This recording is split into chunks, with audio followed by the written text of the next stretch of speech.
नमस्कार, मैं हूं सोनिया और आप देख रहे हैं कार्यक्रम आध्यात्मिक ज्ञान चर्चा। तो आइए शुरुआत करते हैं कार्यक्रम की और जानते हैं विचार जगत गुरु तत्वदर्शी संत रामपाल जी महाराज बनाम परम पूज्य संत महामंडलेश्वर स्वामी ज्ञानानंद जी के विचार। महाराज जी, आपका इष्ट देव कौन है? श्री राधे। हमारे इष्ट अखिल कोटि ब्रह्मांड नायक जगत गुरु भगवान श्री कृष्ण हैं। श्री कृष्ण भगवान पूर्ण अवतार हैं। कृष्णस्तु भगवान स्वयं। कृष्ण अपने आप में पूर्ण परमात्मा है, पूर्ण ब्रह्म है, स्वयं परमात्मा श्री कृष्ण हैं। महाराज जी, क्या श्री कृष्ण जी ही विष्णु भगवान का स्वरूप हैं? जहाँ तक बात है भगवान कृष्ण और विष्णु भगवान को जब हम नारायण के रूप में लेते हैं तो वहाँ भगवान कृष्ण नारायण के ही अवतार हैं। तो उस रूप में वहाँ एक रूपता है, वहाँ की भिन्नता कहीं भेद नहीं है। महाराज जी, ये भी आपसे जानना चाहेंगे कि समाधि अभ्यास यानी कि मेडिटेशन, राम, हरे कृष्ण, हरिओम आदि से मोक्ष संभव है या नहीं? परमात्मा का कोई भी नाम है, राम कहें, कृष्ण कहें, ओम कहें, कोई भी नाम है, वो निश्चित रूप से सक्षम है। नाम के माध्यम से समाधि और समाधि के माध्यम से मोक्ष। महाराज जी, आपसे जानना चाहते हैं कि क्या ब्रह्मा जी, विष्णु जी, महेश जी की जन्म और मृत्यु होती है? जन्म और मृत्यु शब्द तो नहीं लगा सकते उनके साथ, लेकिन ये निश्चित है कि कहीं ना कहीं उनकी आयु सीमा है। जब हम त्रिदेव के रूप में उन्हें लेते हैं तो कहीं ना कहीं एक आयु सीमा साथ साथ रहती है। ब्रह्मा जी भी हर सर्ग में, सृष्टि के हर उत्पत्ति में ब्रह्मा जी आते हैं, उत्पत्ति करते हैं, और हर प्रलय में फिर ये देव जो है ये इस विराट परमात्मा में लीन हो जाते हैं। तो इसलिए जन्म और मृत्यु शब्द नहीं, सर्ग और उसके पश्चात उस विराट परमात्मा में एक रूपता, लय होने की स्थिति, वो साथ साथ है। महाराज जी, हमने सुना है कि ब्रह्मा, विष्णु और महेश भी किसी और की साधना करते हैं। ब्रह्मा, विष्णु, महेश सृष्टि के उत्पत्ति करता, या सीधे शब्द कहें कर्ता, भरता, हरता के रूप में वो हैं। और मूल क्योंकि परमात्मा है तो इसलिए ब्रह्मा, विष्णु और शिव भी उस भगवान की आराधना करते ही हैं। जी बिल्कुल। महाराज जी, आपसे यहाँ ये भी जानना चाहेंगे कि गीता जी का अध्याय 7 श्लोक 18 में गीता बोलने वाला भगवान अपनी साधना को अनुत्तम क्यों कह रहा है? गीता के 7वें अध्याय का 18वां श्लोक जो है उसकी आप गहराई में देखेंगे तो एक बड़ी प्रेरणा है। भगवान 18वें श्लोक में कहते हैं, उदारा सर्वे वेते ज्ञानी त्वात्मविमतम आस्थिता सायुक्तात्मा मामेव अनुत्तमाम गतिम। तो यहाँ जो श्लोक है, भगवान कहते हैं सभी भक्त मेरे उदार हैं, सभी भक्त अच्छे हैं। ज्ञानी भले ही एक रूप होने के कारण मेरी आत्मा है, मेरे से एक रूप है, लेकिन आगे जो कहा आस्थिता साही युक्तात्मा मामेव अनुत्तमाम गतिम, यहाँ जो अनुत्तमाम गतिम है, क्योंकि ज्ञानी परमात्मा से एक रूप हो जाता है, जो तू है सो मैं हूँ। भगवान कहते हैं वो उस गति को पा लेता है, उस स्थिति को पा लेता है जिसके समान और जिससे श्रेष्ठ और कोई दूसरी गति नहीं होती। यहाँ जो अनुत्तमाम गतिम शब्द है, अनुत्तम की साधना की बात है, वो उस अवस्था की बात है जो जीव का परमोच्च लक्ष्य है, सर्वोच्च लक्ष्य है, जीव का परम प्राप्तव्य है, जिस प्राप्ति के पश्चात और कुछ पाना शेष नहीं रहता। ये गीता की एक दिव्यता है जो इस श्लोक के माध्यम से भगवान ने प्राप्त करने की प्रेरणा दी और कहा कि उसके समान कोई गति नहीं। एक प्रश्न आपसे जरूर करना चाहेंगे महाराज जी। गीता जी के 18वें अध्याय के 62वें श्लोक में गीता बोलने वाला भगवान अर्जुन को पूर्ण मोक्ष प्राप्ति के लिए अपने से किस अन्य भगवान की शरण में जाने को कह रहा है? वह परमेश्वर कौन है? श्रीमद् भगवद गीता को लेकर एक बड़ा रहस्यपूर्ण प्रश्न है। और ये श्लोक अपने आप में बहुत महत्वपूर्ण है गीता का। तमेव शरणम गच्छ सर्वभावेन भारत तत्प्रसादात् प्राम शांतिम स्थानम प्राप्स्यसि शाश्वतम। जिस 18वें अध्याय के 62वें श्लोक की चर्चा आपने की, वो चर्चा इसी श्लोक को लेकर, तम उस परमात्मा की शरण में तू जा, वहाँ से तुझे परम शांति और मोक्ष मिलेगा उसकी कृपा से। वस्तुतः कोई और परमात्मा नहीं है। हमने पूर्व में भी एक प्रश्न के उत्तर में कहा कि कृष्णस्तु भगवान स्वयं, कृष्ण अपने आप में पूर्ण परमात्मा है, पूर्ण ब्रह्म है। तो ये थे स्वामी ज्ञानानंद जी के विचार। और आइए अब जानते हैं आदरणीय इस्कॉन प्रमुख महंत दास जी के विचार। आपका इष्ट देव कौन है? हमारे इष्ट देव तो भगवान श्री कृष्ण हैं। हम तो उन्हीं के लिए जन्म जन्मांतर तक उन्हीं की सेवा के लिए आराधना करते हैं कि उनकी कृपा मिले, जिससे कि अंतिम समय जब हम प्रयाण काल होता है, जब हम शरीर छोड़ें, तो भगवान का कीर्तन करते, उनका स्मरण करते हुए हम उनके धाम में प्रवेश करें। हरे कृष्णा। मैं यही आपसे जानना चाहूँगी कि श्री कृष्ण जी ही विष्णु का स्वरूप है, क्या ये सच है? ऐसा है कि अगर आप श्रीमद् भागवत पढ़ेंगे तो आपको पता चलेगा कि कृष्णस्तु भगवान स्वयं। विष्णु में और कृष्ण में कोई अंतर नहीं है। केवल एक ही अंतर है कि जैसे कोई व्यक्ति ऑफिस में और अपने घर में हो, तो जब वो ऑफिस में जाता है तो बहुत सज संवर के ड्रेस वेस ठीक से पहन के जाता है। जब घर पे है तो कोई फॉर्मेलिटी नहीं है। तो श्री कृष्ण का जो स्वरूप है वो निज धाम में है, अपने घर में बैठे हुए। तो जब उन्हें पालन करना होता है तो विष्णु के रूप में मुकुट उकुट पहन करके और विधिवत सुदर्शन चक्र धारण करके फिर हो जाते हैं। प्रभु जी, यहाँ एक और है जहन में हमारे सवाल कि समाधि अभ्यास यानी कि मेडिटेशन, राम हरे कृष्ण हरि ओम आदि से मोक्ष संभव है या नहीं? ये तो बहुत उत्तम स्थिति है, लेकिन समाधि कैसे होगी जब मन हमारा भौतिक वस्तुओं में उलझा हुआ है? समाधि कैसे होगी? इसलिए मंत्रोच्चार के द्वारा हरे कृष्ण कृष्ण कृष्ण हरे हरे, हरे राम राम राम हरे हरे, इस मंत्र का दृढ़ निश्चय के साथ जप कर देंगे तो हमारा मन स्थिर हो जाएगा। और जब मन हमारा स्थिर हो जाएगा तो हमारी स्थिति समाधि में लीन हो जाएगी। और वो जो समाधि है कृष्ण स्मरण की समाधि, कृष्ण के साथ रमण करने की समाधि, कृष्ण की भक्ति की समाधि, वो हमें कृष्ण के प्रेम में बांध देगी। प्रभु जी, यहाँ मैं जानना चाहूंगी कि ब्रह्मा विष्णु महेश की भी मृत्यु होती है? वो एक विशिष्ट मूर्ति है। ब्रह्मा विष्णु और जो शंकर हैं, ब्रह्मा की तो मृत्यु होती है, उनका भी जीवन काल है। तो कहने का तात्पर्य ये है कि भगवान चाहे ब्रह्मा हो विष्णु हो महेश हो, इनकी भी मृत्यु संभव है? नहीं, विष्णु की मृत्यु नहीं होती है और शंकर भी अमर है। ब्रह्मा, इन तीनों गुणों में जो ब्रह्मा का रिप्रेजेंटेशन है, शास्त्रों के आधार पर यह निश्चित किया गया है कि उनका समय निश्चित है। क्या ब्रह्मा विष्णु महेश भी किसी और इष्ट की साधना करते हैं? देखिए, ये तीनों के तीनों भगवान श्री कृष्ण का ही स्मरण करते हैं। कहा जाता है गीता जी के अध्याय 7 और श्लोक 18 में गीता बोलने वाला भगवान अपनी साधना को अनुत्तम क्यों कह रहा है? यहाँ पर अनुत्तमा गति कहा उन्होंने।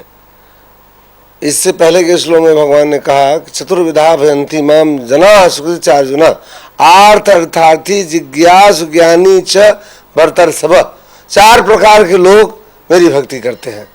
भगवान कहते हैं कि जो लोग हमारे भक्त हैं वो सर्वश्रेष्ठ हैं, लेकिन साथ साथ जो लोग ज्ञानी हैं, जो मेरे परम ज्ञान को जानते हैं, गीता के इस गुह्य ज्ञान को जानते हैं, उन्हें भगवान कहते हैं वो उनको मैं अपने समान मानता हूँ और उन्हें निश्चित रूप से अनुत्तमा गति अर्थात उन्हें मेरे धाम की प्राप्ति होती है। मैं यही आपसे जानना चाहूंगी कि गीता जी के 18वें अध्याय के 62वें श्लोक में गीता बोलने वाला भगवान अर्जुन को पूर्ण मोक्ष प्राप्ति के लिए अपने से किस अन्य भगवान की शरण में जाने को कह रहा है? वह परमेश्वर कौन है? कृष्ण के अतिरिक्त कोई भगवान ही नहीं है कि उस परम ईश्वर की अर्थात उस श्री कृष्ण, उस मेरे कृष्ण की या मेरी आराधना तो हृदय में बैठ के करो। ये थे आदरणीय इस्कॉन प्रमुख महम्मद दास जी के विचार। और आइए अब जानते हैं जगत गुरु तत्वदर्शी संत रामपाल जी महाराज के विचार। जैसे अभी तक हम अज्ञान आधार से सुना करते थे कि श्री ब्रह्मा जी, विष्णु जी, शिव जी ये अजरो अमर हैं, सर्वेश्वर हैं, इनके कोई माता पिता अर्थात जनक नहीं है। ये अज्ञान था, सत्संग नहीं था। जबकि इनकी जीवनी में लिखा है कि ये नाशवान है, इनकी जन्म मृत्यु होती है, दुर्गा इनकी माता है और काल रूपी ब्रह्म इनका पिता है। तो ये अज्ञान था। अब यहाँ थोड़ा सा प्रमाण देना पड़ेगा, नहीं तो भक्त प्रथम बार इस बात को सुनेगा कि ब्रह्मा विष्णु महेश नाशवान है, इनकी जन्म मृत्यु होती है, तो बिदक जागा और हो सकता है फिर ये कभी वचन भी ना सुने। उसका दुर्भाग्य होगा, क्योंकि सच्चाई से दूर भागना नहीं चाहिए। सच्चाई को धैर्यपूर्वक सुनना चाहिए, फिर विचार करना चाहिए कि सचमुच ये कितना सत्य है। और सत्य है तो फिर सत्य के लिए हम भटक रहे हैं। सत्य मिला और हमें अपना कल्याण हुआ। अभी तक हम असत्य में भटक रहे थे, असत्य साधना कर रहे थे, असत्य ज्ञान सुन रहे थे, असत्य परमात्माओं पर आश्रित थे। अब हमें सत्य मिलेगा तो ग्रहण करेंगे, हमारा सबका मोक्ष हो जाएगा। अब देखिएगा, थोड़ा प्रमाण दिखाते हैं श्री देवी पुराण में। देखिएगा, श्रीमद् देवी भागवत गीता प्रेस गोरखपुर से प्रकाशित है। और इसके कौन है संपादक? हनुमान प्रसाद पोदार चिमनलाल गोस्वामी। और ये गीता प्रेस गोरखपुर से प्रकाशित है, मुद्रित भी वहीं से है। गीता प्रेस प्रकाशक एवं मुद्रक हैं गीता प्रेस गोरखपुर, गोविंद भवन कार्यालय, कोलकाता का संस्थान। इसके 123 पृष्ठ को ही पढ़ेंगे, इसमें बहुत से संशय दूर हो जाएंगे। तीसरा स्कंध श्रीमद् देवी भागवत आप पढ़ रहे हैं, 123 पृष्ठ पर देखिएगा। तुम भगवान विष्णु जी अपनी माता दुर्गा के विषय में कह रहे हैं स्तुति करते हुए, तुम शुद्ध स्वरूपा हो, यह सारा संसार तुम से उद्भासित हो रहा है।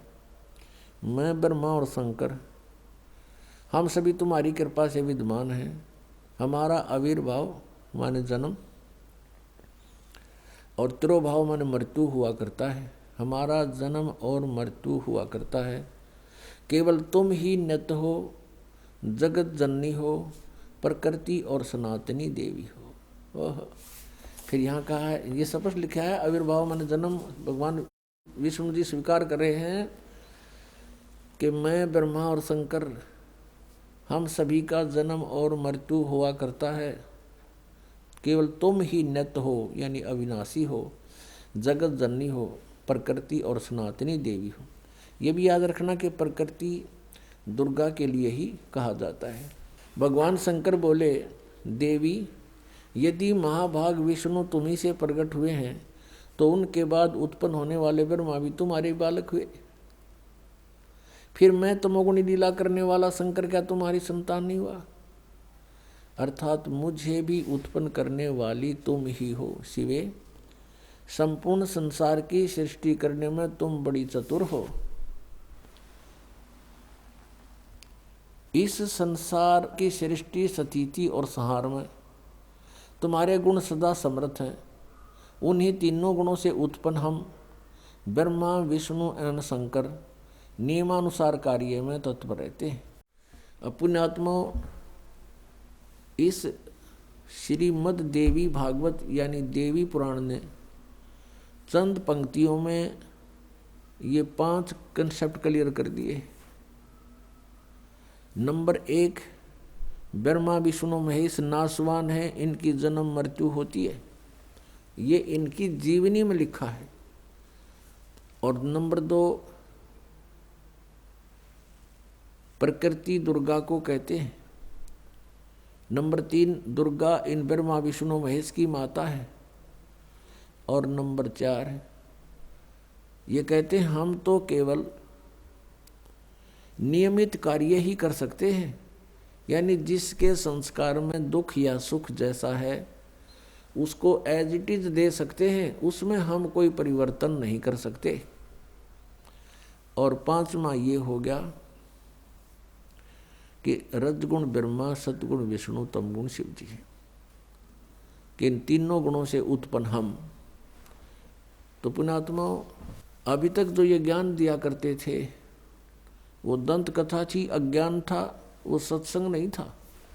और आज तक पवित्र हिंदू धर्म के जो गुरु मार्गदर्शक माने जाते थे, ऋषि महर्षि मंडलेश्वर, वो अपने सदग्रंथों से भी परिचित नहीं थे।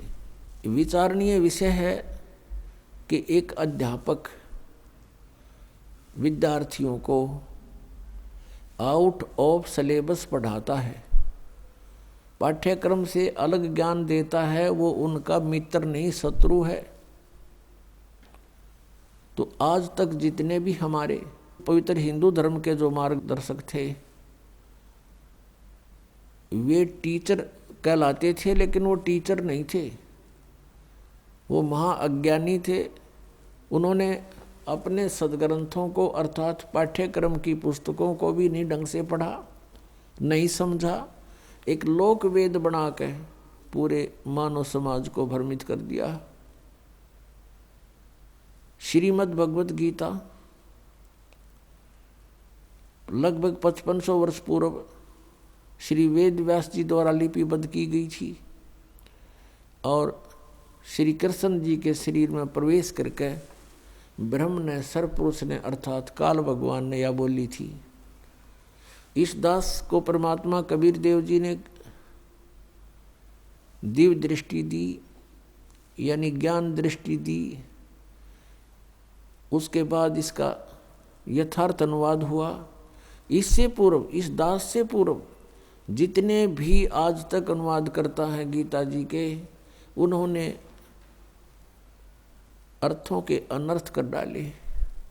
गीता जी के 16वें अध्याय के 23वें श्लोक में लिखा है कि शास्त्र विधि को त्याग कर जो मनमाना आचरण करते हैं उनकी न तो गति होती है, न कोई सुख प्राप्त होता है, न उनकी कोई सिद्धि प्राप्त होती है। यूजलेस।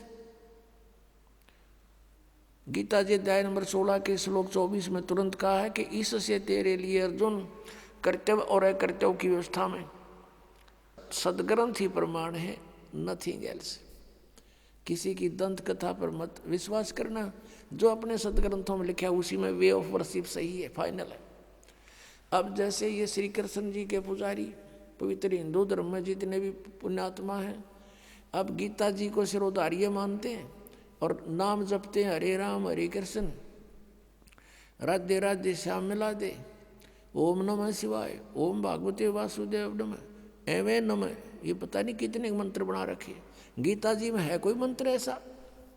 गीता जी में फाइनल फैसला कर रखे है। गीता जी अध्याय नंबर 8 के श्लोक नंबर 13 में कहा कि ओम इति एक अक्षरम ब्रह्म व्यवहारण माम अनुसमरण ये प्रयाति तदन देहम सयाति परमाम गति।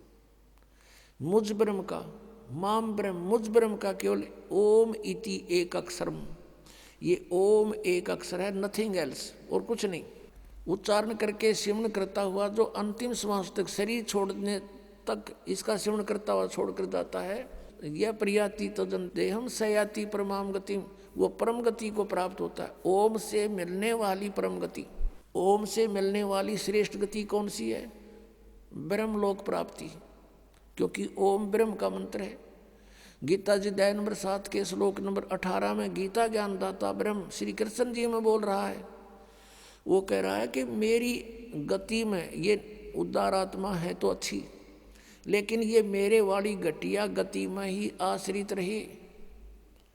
ओम से मिलने वाली जो सुविधा है, मोक्ष है, जितना कहते यो तो व्यर्थ है, घटिया है, अनुत्तम है।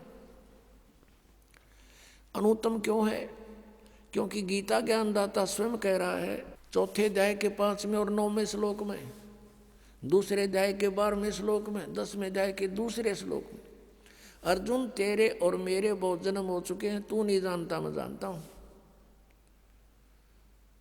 तो इससे सिद्ध है कि जन्म मृत्यु ब्रह्म की भी और पुजारी भी फिर जो दुखी जन्म और मृत्यु जैसा दुख नहीं पृथ्वी पर। इसलिए गीता ज्ञानदाता 18वें अध्याय के 62वें श्लोक में कहता अर्जुन तू सर्वभाव से उस परमेश्वर की शरण में जा, उसकी कृपा से ही तू परम शांति को और सनातन परम धाम को प्राप्त होगा। अब पुण्यात्माओं 17वें अध्याय के 23वें श्लोक में गीता जी में स्पष्ट किया है कि उस सच्चिदानंद घन ब्रह्म की पूजा यानी तत्ब्रह्म उस परम अक्षर ब्रह्म की साधना का 3 मंत्र का जाप है, उसको प्राप्ति का ओम तत्सत, ओम ब्रह्म का सरपुरुष भी कहते हैं इस ब्रह्म को, और तत् अक्षर पुरुष का वो सांकेतिक है, और सत जो है परम अक्षर ब्रह्म का। इनकी मजदूरी करनी है। इन तीनों की साधना से ही परमात्मा प्राप्ति सतलोक प्राप्ति होगी। ओम और तत् सांकेतिक है, ये दोनों मिलकर 2 अक्षर का सतनाम बनता है। और तीसरा वो सार नाम है जो सत कहा है गीता जी अध्याय नंबर 17 के श्लोक 23 में। तो कहने का भाव ये है कि हम साधना करने का खूब कोशिश की हमने, अब पढ़े गीता और नाम ले हरे कृष्ण कृष्ण कृष्ण हरे हरे राधे राधे, कोई बात हुई या बालकों का खेल बना रखा हमने, भगवान की तरफ जरा भी ध्यान नहीं दिया। गीता जी में है कहीं ये मंत्र, फिर जाप किस लिए कर रहे हो? परमात्मा का विधान है ये। हमने गीता जी के अतिरिक्त वेदों के अतिरिक्त किसी की भी आदेश की पालना नहीं करनी है। यदि हम परमात्मा के विधान के विरुद्ध किसी की आज्ञा का पालन करके साधना करते हैं तो वो शास्त्र विधि को त्याग का मनमाना आचरण है। अब परमात्मा ने ये शब्द बोला कि 3 देव की जो करते भक्ति उनकी कदे ना हुआ मुक्ति, गुण तीनों की भक्ति में ये भूल पड़ो संसार, कह कबीर निज नाम बिना कैसे उतरे पार। परमात्मा को अशिक्षित कहा करते थे और सब वेदों और पुराणों का निष्कर्ष अपने अमृतवाणी में उन्होंने लिखा हुआ है। तीनों गुण की भक्ति, रजगुण ब्रह्मा, सदगुण विष्णु, तम गुण शिव जी। अब ये बात सीधी समझ में ना आवे, इन पुराणों से आएगी, आपको दिखाते हैं। तीनों देव की जो करते भक्ति उनकी कदे ना हो वह मुक्ति, 600 वर्ष पहले भगवान कह के गए कबीर जी, और आज हमारी गीता जी बता रही है ये कि इन तीनों देवताओं की भक्ति किस टाइप के आदमी करते हैं। देखो पहले ये सिद्ध करते हैं गुण किसे कहते हैं। ये मार्कंडेय पुराण है, संक्षिप्त मार्कंडेय पुराण, गीता प्रेस गोरखपुर से प्रकाशित है।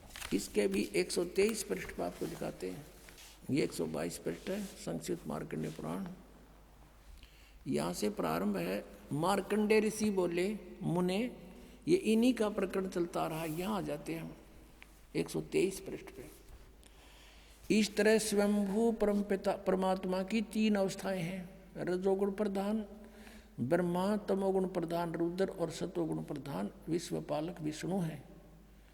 ये ही 3 देवता हैं और ये ही 3 गुण हैं। गुण तीनों की भक्ति में ये भूल पड़ो संसार, कह कबीर निज नाम बिना कैसे उतरे पार। यही 3 देवता हैं, यही 3 गुण हैं। कंसेप्ट क्लियर हुआ। फिर भी और कंसेप्ट क्लियर करते हैं। एक संस्कृत सहित है श्रीमद् देवी भागवत, अथ देवी भागवतम सभाष्टिकम सहमात्यम, खेमरा श्री कृष्ण दास प्रकाशन बम्बई। इसके हम 3रे स्कंद में आते हैं। अथ श्रीमद् देवी भागवते भाषा टीका युक्ते 3य स्कंद प्रारंभते। अब इसके 11 पृष्ठ पर आते हैं और 3रा स्कंद अध्याय 5। यहाँ देखना, ये 7वां श्लोक समाप्त हुआ, 8वां प्रारंभ होता। हे माते, यदि हमारे ऊपर सदा आप दयायुक्त हो तो हमको तमोगुण में किस प्रकार प्रदान किया है, ब्रह्मा रजोगुण और हरि सतोगुण युक्त क्यों किए हैं। अब संस्कृत और पढ़ाएंगे, देखियो। ये 7वां समाप्त हुआ, 8वां प्रारंभ होता है। यदि दया धर्मना न सदा अंबिके, यदि आप दयालु हमारे ऊपर है दुर्गा है अंबिके, कथम अहम विहित है। शंकर जी कह रहे हैं कि कथम अहम विहित है, किस प्रकार मैं बना दिया तमोगुण है। और कमल जय, कमल से उत्पन्न होने वाले ब्रह्मा को रजगुण संभव, सुवित किमु सतोगुण हरि, और विष्णु जी को आपने सतोगुण क्यों बढ़ा दिया। इति सिद्धम रजगुण ब्रह्मा सतगुण विष्णु तमगुण शिव जी। अपनात्मो श्रीमद् भगवत गीता में आपको दिखाते हैं कि इन तीनों गुणों त्रिगुणमयी माया रजगुण ब्रह्मा सतगुण विष्णु तमगुण शिव जी की जो पूजा करते हैं उनको क्या उपमा दे रखी है इस पवित्र ग्रंथ में। देखिएगा, श्रीमद् भगवत गीता, गीता प्रेस गोरखपुर से प्रकाशित है। जयदयाल गोविंद का इसके अनुवादक है। अब ये 7वां अध्याय है। इसमें गीता ज्ञानदाता कहता है कि पार्थ, अनन्य प्रेम से मुझ में आसक्तित मेरे प्राण होकर योग में लगा हुआ जिस प्रकार से संपूर्ण विभूति बल ऐश्वर्य युक्त गुणों युक्त सबके आत्म रूप समग्र यानी पूर्ण रूप से मुझको संशय रहित जानेगा, उसको सुन। इतना ऐसा ज्ञान सुना दूंगा जो तू मुझे अच्छी तरह समझ जा, मैं क्या हूँ, मेरी क्या स्थिति है। अब दूसरे में क्या कहता है कि मैं तेरे लिए इस विज्ञान से तत्व ज्ञान को पूर्णतः कहूँगा, जिसको यू तत्व ज्ञान नहीं है, इस ज्ञान को सीधाई जानकर संसार में फिर कुछ भी जानने योग्य शेष नहीं रह जाता। फिर देखो इसमें कहा है कि हजारों मनुष्यों में कोई एक मेरी प्राप्ति के लिए यत्न करता है, नहीं तो अन्य देवताओं की पूजा करते रहते हैं। यत्न करने वाले योगियों में भी कोई एक मुझको तत्व से यथा रूप से जानता है, यानी एकादश जानता मुझको। और फिर देखो ये दोनों प्रकृति बताई है इसमें 7वें अध्याय के 4-5 में। पृथ्वी जल अग्नि वायु आकाश मन बुद्धि और अहंकार भी इस प्रकार ये 8 प्रकार से विभाजित ये मेरी प्रकृति है, ये जड़ प्रकृति है। और ये 8 भेद वाली तो अपरा अर्थात जो जड़ प्रकृति ऊपर वाली जड़ प्रकृति है। और हे महाबाहो, इससे दूसरी जिससे ये संपूर्ण जगत धारण किया जाता है वह जीव रूपा वह है मेरी चेतन प्रकृति जान, ये दुर्गा है दुर्गा। तो अब ये कंसेप्ट हो गया क्लियर कि प्रकृति दुर्गा को कहते हैं। शिव पुराण ने भी और विष्णु पुराण ने कति क्लियर कर दिया। अब यहाँ प्रसंग चल रहा है कि तीनों गुण। अब ये काल कहता गीता ज्ञानदाता कि ऐसा ज्ञान सुना दूंगा, इसके जानने के बाद फिर कुछ भी जानना शेष नहीं रहेगा। अब देखो क्या बताना चाहता है वो। श्रीमद् भगवत गीता, गीता प्रेस गोरखपुर से प्रकाशित है। जयदयाल गोविंद का इसके अनुवादक है। अब हम इसी के 12वें श्लोक से शुरू करेंगे, 7वें अध्याय के 12वें श्लोक से। अब यहाँ कहता है ये गीता ज्ञानदाता, और भी जो सतगुण से उत्पन्न होने वाले भाव हैं, सतगुण से सतीथि, रजगुण से उत्पत्ति, तमोगुण से संहार, तो सतगुण से होने वाले भाव हैं और जो रजोगुण तथा तमोगुण से होने वाले भाव हैं, उन सब को तो मुझसे ही होने वाले हैं ऐसा जान, परंतु वास्तव में उनमें ये मैं और वे मुझ में नहीं है। अब इसने स्पष्ट किया है, जैसे आपने श्री शिव पुराण में पढ़ा 9वें अध्याय के लास्ट में 110 पृष्ठ पर गीता प्रेस गोरखपुर से प्रकाशित में, कि इस प्रकार तीनों देवताओं में गुण है परंतु शिव गुणातीत माना गया। ये काल कह रहा है, गीता बोल रहा है वो कि मैं उनमें नहीं हूँ और ये तीनों देवताओं में गुण हैं। अब देखो 13वें में गुणों के कार्य रूप सात्विक राजस और तामस, इन 3 प्रकार के भावों से ये सारा संसार प्राणी समुदाय मोहित हो रहा है। इन तीनों गुणों से परे यानी ब्रह्मा विष्णु महेश से अलग जो मैं हूँ काल ब्रह्म मुझ अविनाशी को नहीं जानता। इन तीनों देवताओं तो ऊपर मुझे नहीं जानते, ये इन्हीं की पूजा करते रहते हैं। अब 14वें श्लोक में 7वें अध्याय के इसमें क्या कहा है, क्योंकि यह अलौकिक अर्थात अति अद्भुत त्रिगुणमयी मेरी माया रजगुण ब्रह्मा सतगुण विष्णु तमगुण शिव जी के द्वारा फैलाया गया जाल बड़ी दुस्तर है। ये माया बड़ी खतरनाक है और जो पुरुष मुझको निरंतर भजते हैं, ये ब्रह्म कहता है जो मेरी भक्ति करते हैं वो माया का उल्लंघन कर जाते हैं, वो ब्रह्मा विष्णु महेश की पूजा नहीं करते, इनसे ऊपर उठ जाते हैं। और 15वें में कंसेप्ट क्लियर कर दिया, माया के द्वारा जिनका ज्ञान हरा जा चुका है, त्रिगुणमयी माया, रजगुण ब्रह्मा, सतगुण विष्णु, तमगुण शिव जी के द्वारा, उनकी भक्ति से ऊपर जो कुछ सुनने को तैयार नहीं, कुछ करने को तैयार नहीं, उनका उन्हीं से मिलने वाले लाभ पर आश्रित हो चुके हैं, उनका ज्ञान हरा जा चुका है। असुर स्वभाव को धारण किए हुए मनुष्यों में नीच और दूषित कर्म करने वाले मूढ़ लोग, मूर्ख, मुझको नहीं भजते। अपने आत्माओं, ये स्पष्ट कर दिया कि अन्य देवता रजगुण ब्रह्मा, सतगुण विष्णु, तमगुण शिव जी की जो भक्ति करते हैं वो राक्षस स्वभाव को धारण किए हुए मनुष्यों में नीच, दूषित कर्म करने वाले मूर्ख। गीता ज्ञानदाता कहता है वो मेरी भक्ति भी ना करते, इन्हीं तक सीमित है। और देखो आगे इसमें 16 से लेकर 19 तक फिर इसने अपने विषय में बताया कि मेरी भक्ति 4 प्रकार के करते हैं। फिर 20 से फिर शुरू करता है इन्हीं देवताओं के बारे में। देखिएगा, ये वही गीता प्रेस गोरखपुर से प्रकाशित है, 7वां अध्याय। अब हमने 15 तक पढ़ लिए, अब 20 में आ गया हूँ। उन भोगों की कामना द्वारा जिनका ज्ञान हरा जा चुका है, जो 15वें श्लोक में गया 7वें अध्याय के में, अपने स्वभाव से प्रेरित होकर उस नियम का धारण करके वो अन्य देवताओं को भजते अर्थात पूजते हैं। ब्रह्मा, विष्णु, महेश, ये तीनों गुण अन्य देवताओं में आते हैं। अब यहाँ देखो 21वें का 7वें अध्याय का 21वां श्लोक है। जो सकाम भक्त जिस देवता के स्वरूप को श्रद्धा से पूजना चाहता है, उस भगत की श्रद्धा को मैं उसी देवता के प्रति स्थिर करता हूँ। जैसे कोई विष्णु जी को पूजता है तो ये स्वयं आ जा विष्णु रूप धारण कर उसने तथास्तु कर जाए का देसी दे जाओ खिलौने खेल लें जा। फिर अब 22 में देखो, वह साधक, वह पुरुष श्रद्धा से युक्त होकर उस देवता को पूजन करता है और उस देवता से मेरे द्वारा ही विधान किए हुए उन इच्छित भोगों को निस्संदेह प्राप्त करता है।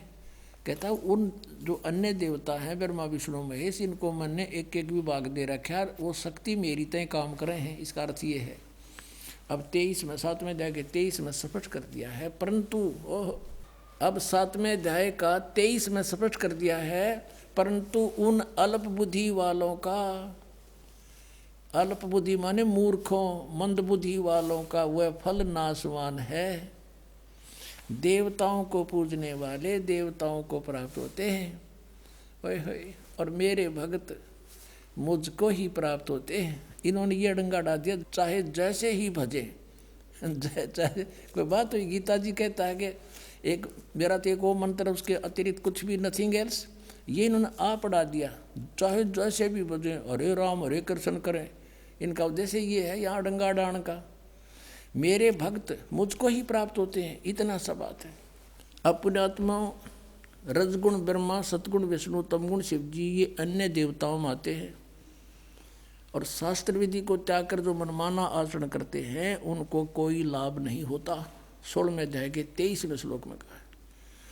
अब यहाँ थोड़ा सा कंसेप्ट और क्लियर करते हैं।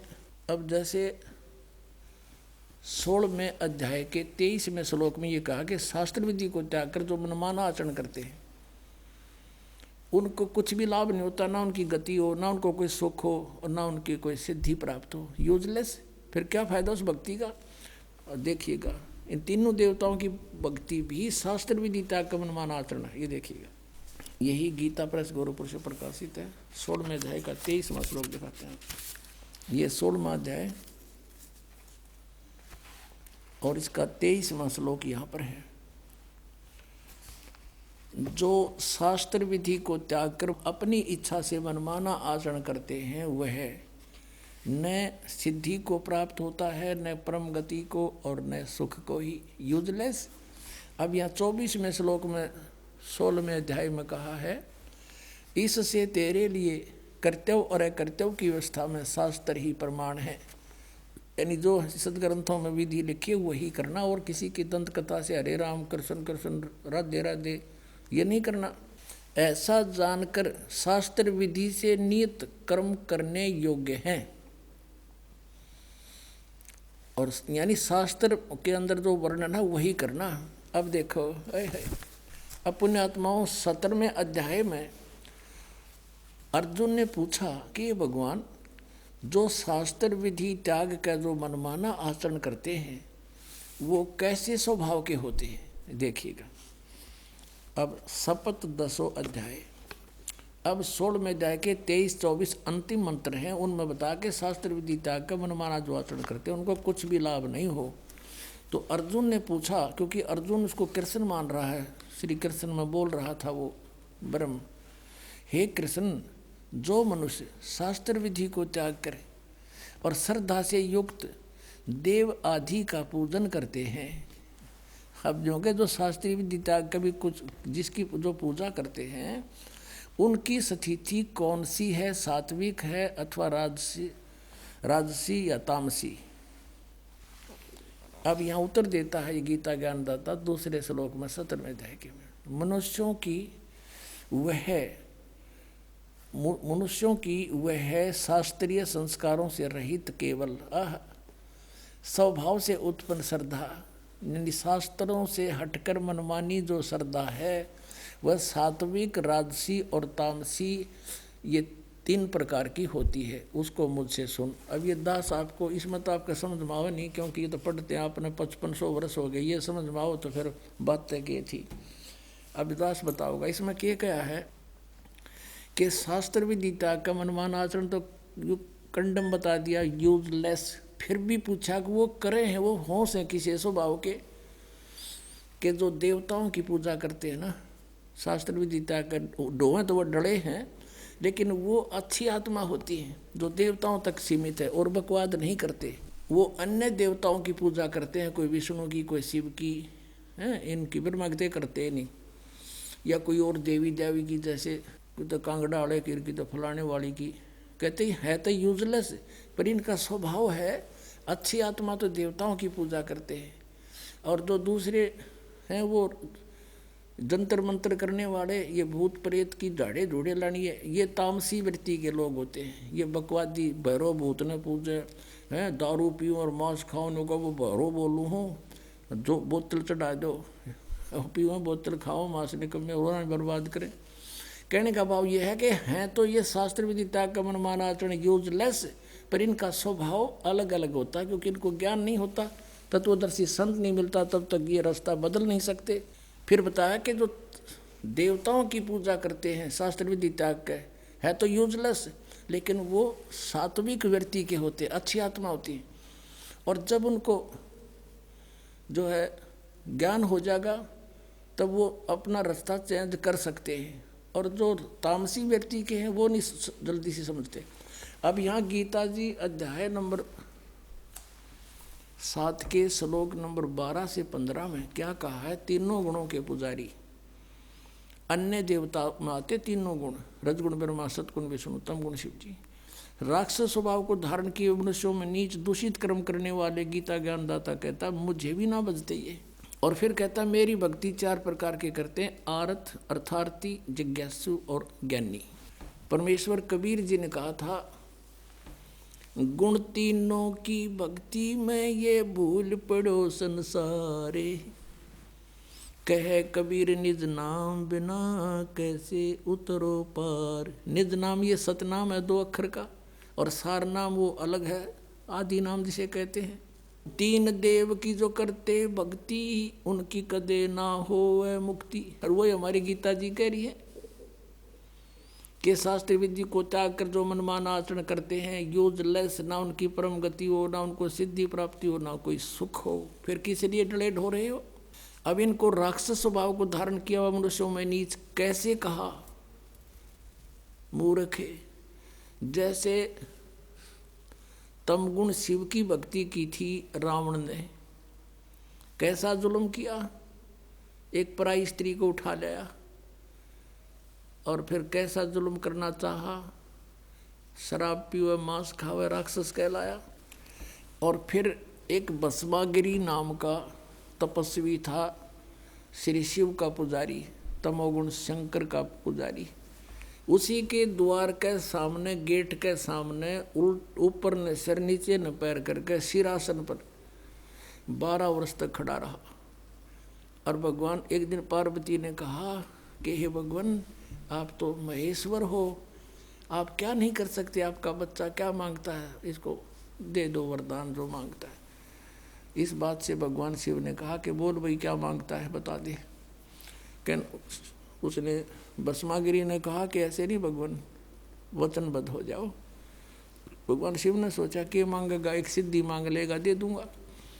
कहा ठीक है तथास्तु, वचनबद्ध हो गया, खड़ा हो गया तुरंत और कहने लगा आप अपना ये भस्म कड़ा दे दो। भगवान शिव ने एक भस्म कड़ा हाथ में पहन रखा था और उसमें ऐसी शक्ति थी कि किसी के सिर पे रख के यूं कर दे सिर की तरफ के भस्म, वो भस्म कर देता था, उसको मार डालता था, जला देता था। भगवान शिव ने सोचा भस्म कड़ा मांगा है, कोई बात नहीं, साधु है, जंगल में रहता है, राक्षसों से बचाव के लिए मांगता होगा। दे दिया कार्ड निकाल के। और ज्यों ही उसके हाथ में वो कड़ा आया, वो तमोगुण पुजारी उसी समय आंख बदल गया और कहने लगा शिव जी होले होशियार, अब यह तेरी साथ से तुझे मारूंगा, पार्वती को पत्नी बनाऊंगा मैं, इसी उद्देश्य से ये भक्ति कर रहा था तेरी। देखो हम शिव जी ने अंतर्यामी कहा करते, अजरो अमर अविनाशी कहा करते थे और इस डर से भगवान शिव भाग लिए।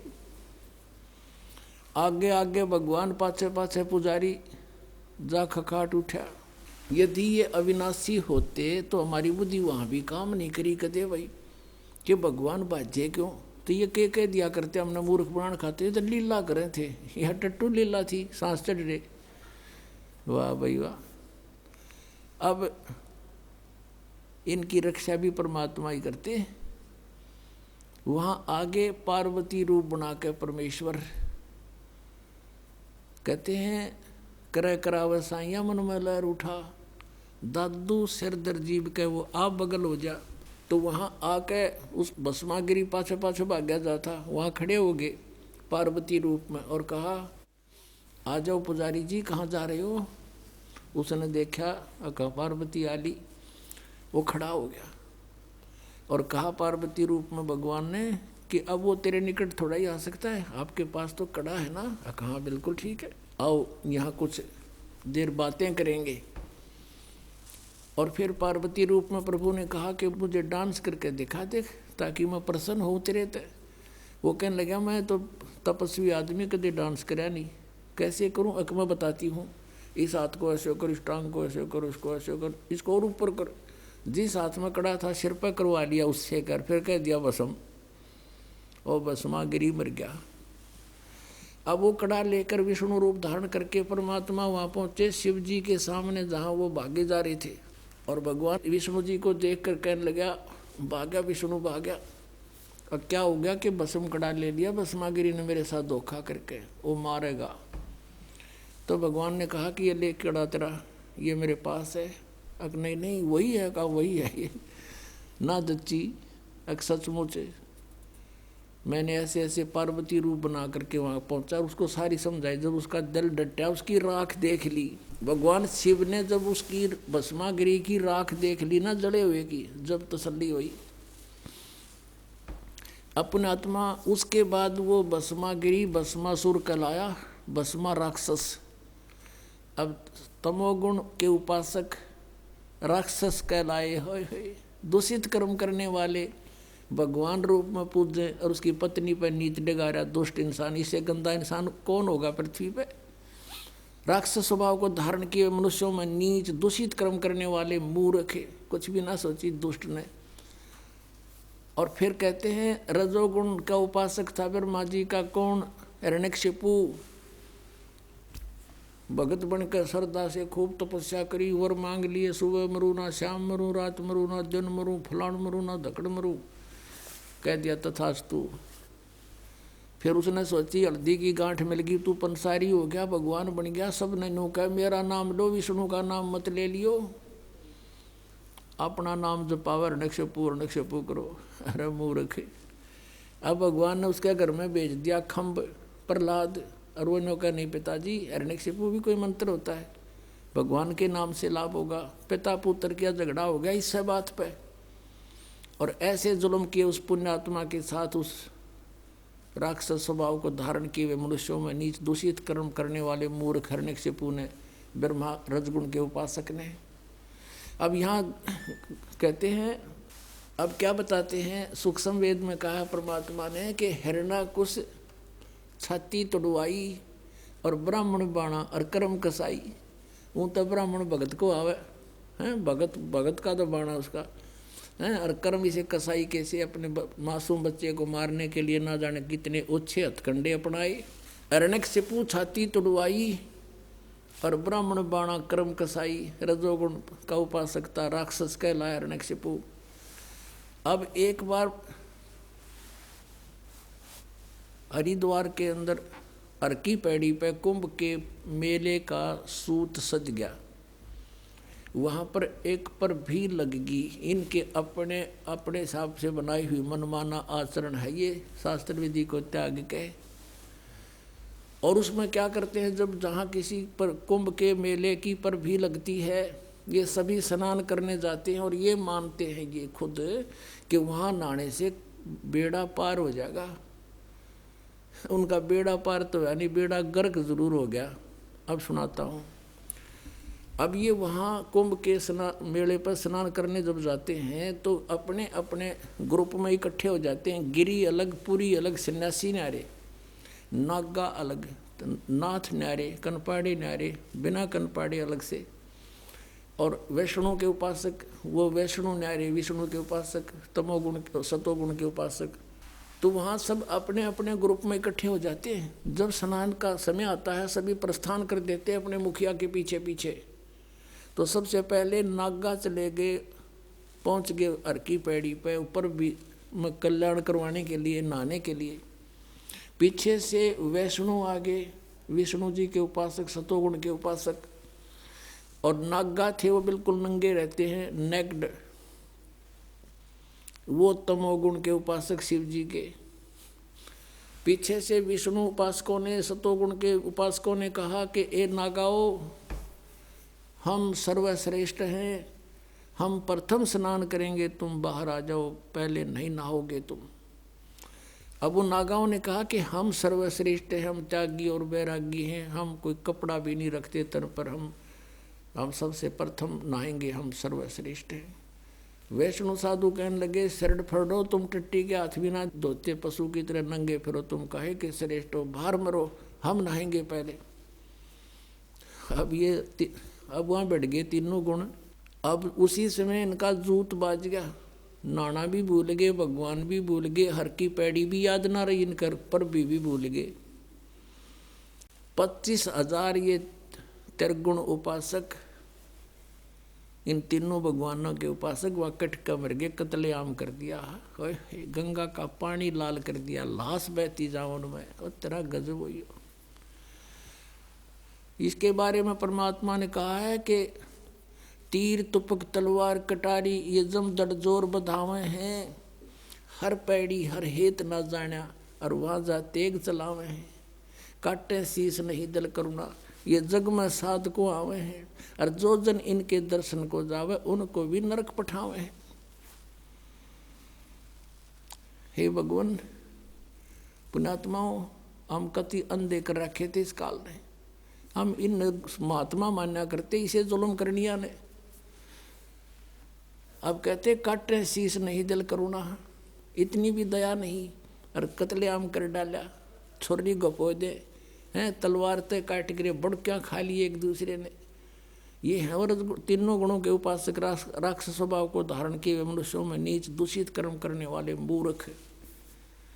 ये पुण्यात्माओं दास नहीं कह रहा, ये इनका इतिहास कह रहा है, श्रीमद् भगवत गीता बता रही है।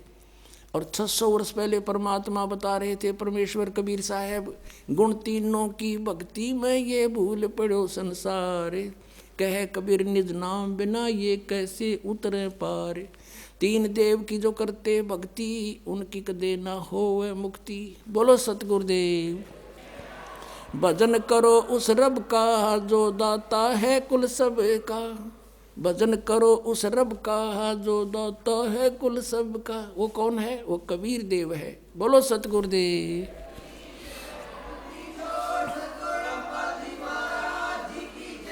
सत साहिब।